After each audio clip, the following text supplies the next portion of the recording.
Hello, amazing students. Welcome to English with Sophie. Every time you speak English, people notice something. Maybe they smile and nod. Maybe they answer your question. But sometimes, just sometimes, there's a tiny pause, a hesitation. You speak English really well, but something still feels off, doesn't it? You've studied grammar for years. You know your vocabulary. Your accent might even sound great. But deep down, you sense that native speakers hear something different, something you can't quite name. Here's the truth. It's not your accent. It's not your grammar. It's something smaller, almost invisible. And today, we're going to find it together. Let's see if you can spot it before I tell you. I want you to read these 4 sentences carefully. First, I'm agree. Second, I'm not agree. Third, I'm agree with you. Fourth, I agree. Now here's a tricky one that sounds natural. I'm totally agree with that. Which ones have you said before? Be honest with yourself. Maybe you said one of these yesterday. Maybe you've been saying them for years. Don't worry, you're not alone. Thousands of fluent English speakers make these exact mistakes every single day. If you hesitated just now, that's actually good news. It means you're already halfway to understanding the real issue. Your brain is starting to notice the patterns. Here's what most English teachers won't tell you. English mistakes aren't always about grammar rules. They're about rhythm, expectation, and emotion. Native speakers don't think about grammar when they talk. They feel the language. They sense when something sounds right or wrong. That's why you can follow all the grammar rules perfectly and still sound unnatural. By the end of this lesson, you'll spot 5 patterns that even fluent speakers miss. These aren't the mistakes your textbook warned you about. These are the invisible ones, the ones that slip past your teachers, your friends, even your own ears. Let's start with one that almost everyone gets wrong, even professionals. Imagine you're in a meeting. Someone says something you didn't catch. What do you say? Most English learners say, "Can you please repeat?" It's polite, it's grammatically perfect. Your teacher would give you full marks, but here's the problem: native speakers almost never say this. Instead, they say "sorry" with rising tone, or "could you say that again?" The magic isn't in the words, it's in the tone. English speakers use their voice to carry politeness, not extra words. When you say, "Can you please repeat?" it sounds textbook perfect, but emotionally distant. The overpolite trap makes you sound formal when you want to sound friendly. Next one is sneakier. It hides inside your confidence. Think about this sentence. Actually, I think this is better.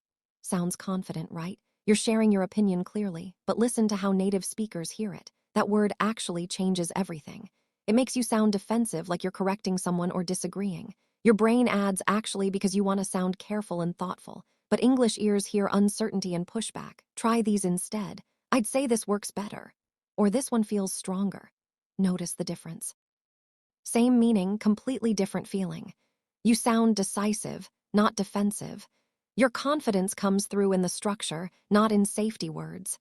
Now let's look at the word that betrays almost every fluent speaker, even in job interviews. The word is maybe. Listen to these 2 sentences. Maybe we can meet tomorrow versus we could meet tomorrow. Which one sounds more certain to you? The first one with maybe sounds like you're asking permission or you're unsure. The second one sounds like a real suggestion. Here's the fascinating part. Both sentences express possibility, but maybe weakens your entire message. English reads confidence through structure, not just words. When you start with maybe, you're telling the listener, "I'm not sure about this," even if you are sure. Native speakers use could, might, or potentially to soften without weakening. They save maybe for when they truly don't know. But the next mistake isn't in what you say, it's how you start your sentences. Read these sentences out loud. "I think maybe we should start now. I just wanted to ask you something. I was wondering if you have time." Do you start sentences like this too? Most English learners do. You're trying to sound polite and considerate. But here's what English actually hears: hesitation. You're cushioning your sentences to sound kind.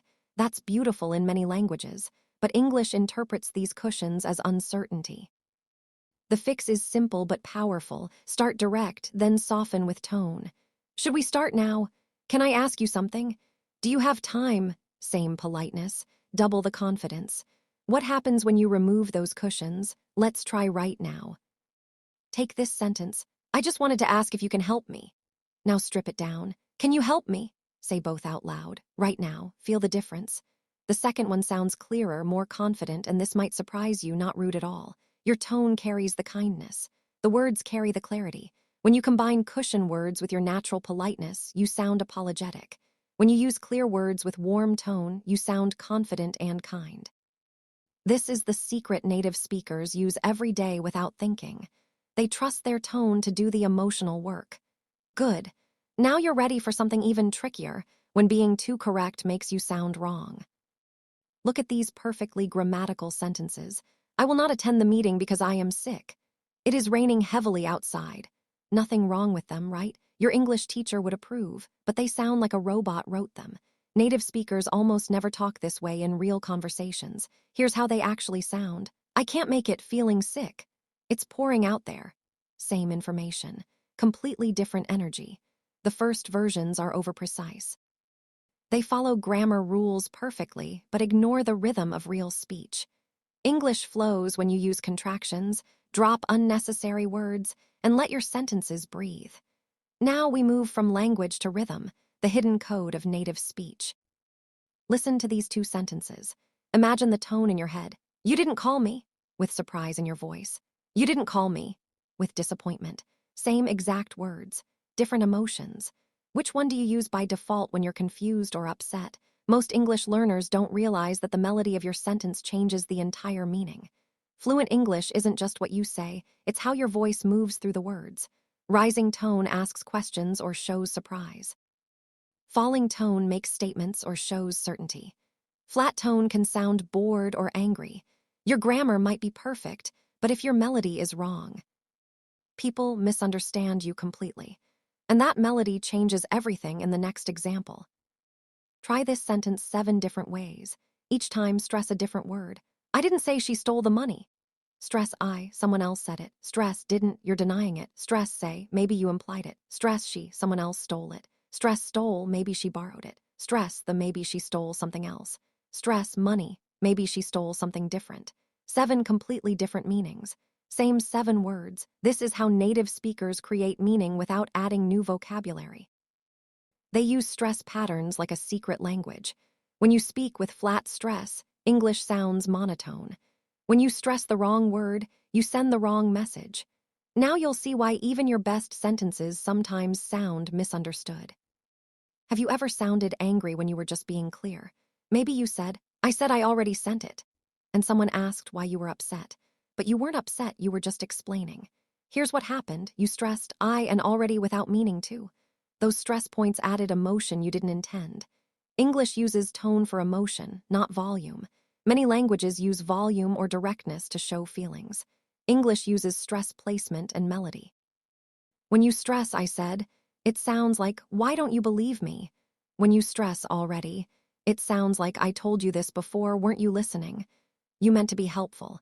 English heard frustration. And here's the secret most teachers never tell you, it's not about fixing mistakes. Here's the truth, you're not misusing English. You're translating your thought rhythm.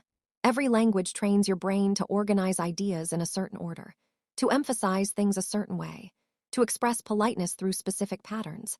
Your native language has beautiful logic, but English has different logic. When you speak English using your native thought rhythm, native speakers hear the translation, not the thought. English has its own rhythm of clarity, subject, verb, object. Main idea first, details later. Stress on new information. This isn't better or worse than your language. It's just different. So how do you retrain your rhythm? Let's test it live right now. Think of this sentence first in your native language, then in English. I'm thinking if I should go. Say it out loud. How does it sound? Most English learners translate this directly from their language. It's grammatically close, but native speakers would say, I'm not sure if I should go, or I'm wondering whether I should go. See the difference? Your brain thinks in ideas, not words. The idea is uncertainty about going. Your language might express that as thinking if. English expresses it as not sure if or wondering whether. This is why direct translation feels awkward. You're using English words, but your language's thought structure. That's not wrong, it's just visible. Now let's flip it. What happens when you think in English first? Stop reading for a moment. Look around your room. Choose one object you can see right now. Describe it only in English without translating from your native language in your head. Just look at it and let English words come directly. Try it for 10 seconds. Did you feel different? Maybe you hesitated less. Maybe you used simpler words, but they flowed easier. That feeling, that's the feeling of naturalness. You're not memorizing phrases. You're not searching for perfect grammar. You're noticing and nomming. This is how native speakers think. They don't translate from anywhere. They think directly in English. The more you practice this, the more natural you sound. But the next shift changes how people see you when you speak. Imagine two videos of the same person saying the same thing. Video 1. I was just thinking that maybe we could possibly consider starting the project next week if everyone agrees. Video 2. Should we start the project next week? Which person sounds more confident, more intelligent, more professional? Both said the same idea, but the second person sounds like a leader. The first sounds uncertain. This is the perception gap. When you use cushion words and over-precise grammar, people perceive hesitation. When you use clear, direct language with warm tone, people perceive confidence. You haven't changed who you are. You've changed how English reveals you. Confidence isn't louder, it's clearer. What if I told you clarity and kindness come from the same skill? Here's the hidden rule of natural speech. Native English is emotionally efficient. Fewest words, strongest tone. Look at these transformations. I will think about it becomes let me get back to you. I understand what you mean becomes I see. That is a good point becomes good point. You're not being rude, you're being clear. And in English, clarity feels respectful. Long explanations can sound like excuses. Short, warm responses sound confident and considerate. This is why native speakers often seem direct. They're not being cold, they're trusting you to hear their tone, not just their words. You've mastered clarity, now let's unlock identity, the deepest transformation. Stop and think about this moment. You've spent years, maybe your whole life, learning English, memorizing words, studying grammar, practicing pronunciation. But right now, something is changing. You're not just learning English anymore. You're starting to think in it. That's completely different. Learning English means knowing the rules. Thinking in English means feeling the rhythm. When you think in English, you don't sound foreign, you sound clear. And clarity is what native actually means, not perfect accent. Not fancy vocabulary, just clear thought expressed in clear rhythm. You're not trying to sound like someone else. You're learning to sound like yourself in English. One last test, your final transformation. Quick quiz, which sentence sounds more natural? 1. I'm agree or I agree. 2. Can you please repeat? Or could you say that again? 3. Actually, I think this is better, or I'd say this works better. 4. Maybe we can meet tomorrow, or we could meet tomorrow. 5. I will not attend because I am sick, or I can't make it feeling sick. If you chose the second option each time, you've learned the patterns. But more importantly, you can hear them now. You can feel when something sounds natural versus textbook. That feeling is your new guide. You've fixed your English. Now let's upgrade who you are in English. Here's the final truth. Fluency isn't about being perfect. It's about being yourself without translation. When you speak English naturally, you're not pretending to be a native speaker. You're thinking clearly and letting English express you the way it wants to be expressed. You don't just speak English now. You think clearly in English. And that changes everything. How people hear you, how you hear yourself, how confident you feel. Next time someone says your English is good, you'll smile. Because you know something they don't. Your English isn't good. Your English is you. Comment below which moment changed how you hear your own voice. I can't wait to read your thoughts.